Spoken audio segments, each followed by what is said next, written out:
el doctorado, me falta recibirlo. Y yo creo que vamos a empezar porque el trabajo del compañero es muy interesante y muy amplio, entonces creo que hay que darle prioridad a los que son puntuales y no impuntuales.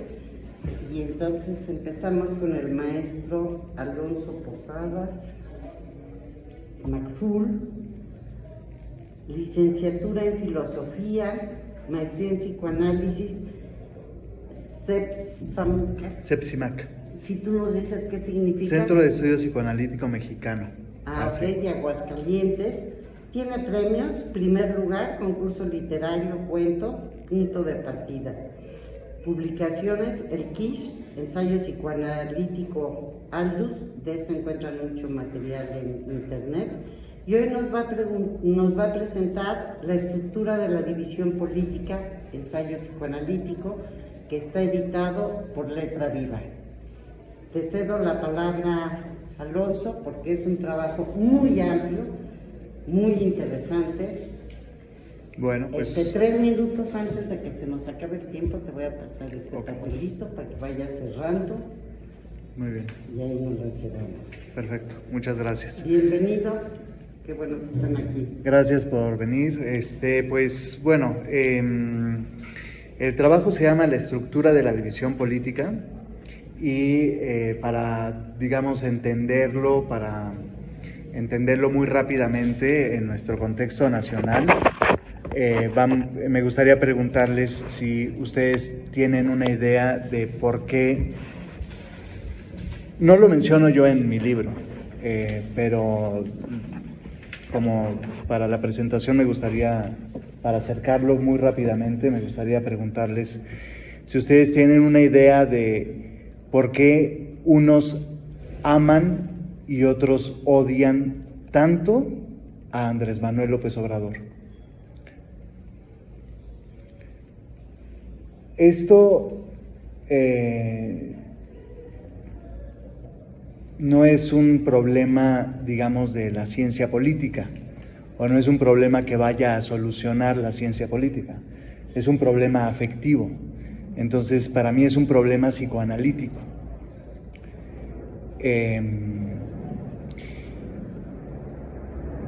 Que demanda una interpretación psicoanalítica, no es un asunto racional que en otras ciencias sociales se vaya a resolver. Me parece que demanda una interpretación psicoanalítica. Ahora, esa es la división política, ¿no? Ahora, la cuestión de la estructura es porque no es nada más de nuestro país ni de López Obrador. Es una cuestión que sucede exactamente igual con Cristina Fernández de Kirchner en Argentina, con Lula en Brasil, con Gustavo Petro en Colombia. Y bueno, quizás diríamos, bueno, pues es el problema del populismo, y es un problema que sí atiende la ciencia política. Sin embargo, en el siglo XIX se le odiaba y se le amaba igual a Benito Juárez, y en el siglo XX a Lázaro Cárdenas, y si nos vamos en la historia encontramos muchísimos casos en donde la división se encontraba exactamente de la misma manera en la que la vivimos ahora. Entonces, en ese sentido, para mí es una cuestión estructural. Y no nada más es una cuestión estructural, sino que es una cuestión importantísima, nada más de pensar en la cantidad de minutos y de horas de televisión, de noticias de televisión, de radio, de internet, y lo que cuesta el minuto en televisión, y los años que se lleva hablando de Andrés Manuel López Obrador. Es un tema importantísimo, nada más si uno lo transporta a dinero. Es un tema que lleva mucho, bueno, en el cual se invierte muchísimo. Y si después pensamos que eso sucede en muchos países, ¿cuánto no se invierte en esa discusión que sostengo que es una discusión que no se sabe de qué va, de qué se trata? es una discusión que no queda claro qué es lo que verdaderamente se discute. No queda claro qué es lo que verdaderamente se discute porque falta una interpretación psicoanalítica. Entonces, bueno, ese es mi trabajo. La cuestión de la interpretación para mí es, la interpretación que yo doy es que la división es en el fondo la división de un padre, del nombre del padre. Hay un nombre del padre. Esto es ya la interpretación propiamente dicha, psicoanalítica como tal. Propongo que hay una división del nombre del padre que es estructural, que es lógica. Hay un padre de derecha y un padre de izquierda. El padre de derecha es un padre vertical y jerárquico. El padre de derecha es vertical y jerárquico. El padre de izquierda es horizontal e igualitario. El tema de la igualdad es lo que se discute en la derecha y en la izquierda.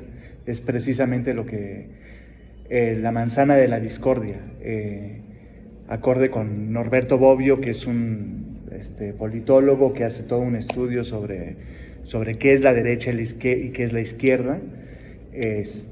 Así se llama su libro, Derecha e Izquierda. Es un estudio profundo de distintos politólogos que tratan el tema de qué es la derecha y qué es la izquierda, y él concluye que es el punto fundamental en el que de discusión es el tema de la igualdad. Y es precisamente lo que encuentro con la cuestión del padre. Hay un padre igualitario y un padre desigualitario. Pero esto no es porque unos sean buena onda y otros sean mala onda, sino porque hay una cuestión estructural, hay una cuestión lógica del nombre del Padre, una contradicción en el nombre del Padre. El Padre es distinto al Hijo, pero al mismo tiempo el Padre es hijo de otro Padre, que es hijo de otro Padre, que es hijo de otro Padre, y en ese sentido es igual al Hijo. Entonces, hay quienes ponen recalcan la parte igualitaria, esta cuestión de que es también hijo de otro padre, y hay quienes recalcan la cuestión de la desigualdad, en el sentido en el que como función es distinta la función del padre que la función del hijo. Entonces, ese es en donde yo encuentro que se dividen las aguas. Ahora, esto tiene que ver con un asunto directamente con un asunto de crianza, nos compete directamente a los psicoanalistas. Hay padres que son hermanos de sus hijos, hay y padres que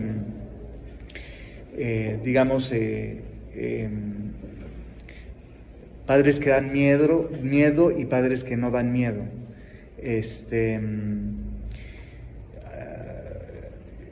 Y sobre eso de la crianza es sobre lo que yo creo que se funda la ideología, inconsciente. Puede existir la ideología consciente y la ideología inconsciente. La ideología consciente pues sería lo que nuestro grupo social nos lleva a opinar, y la ideología inconsciente es lo que la crianza realmente nos ha inculcado. Entonces hay una serie de fenómenos que podemos ver en gente muy de izquierda, que a lo mejor piensa que a la primera de cambios nos damos cuenta de que no son tan de izquierda, ¿no?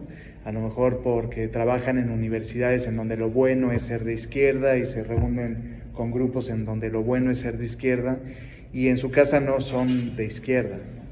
O a lo mejor hay gente de derecha, de grupos empresariales, que a lo mejor odian a López Obrador, por regresar al tema que no lo menciono yo en el libro, pero para entendernos así de la manera más sencilla, ¿no?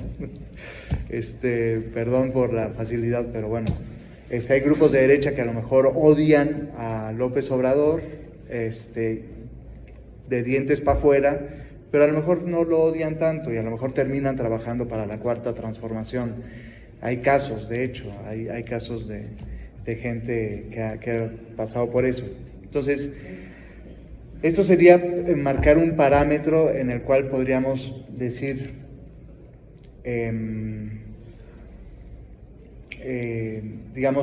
la congruencia de dónde nace, ¿no?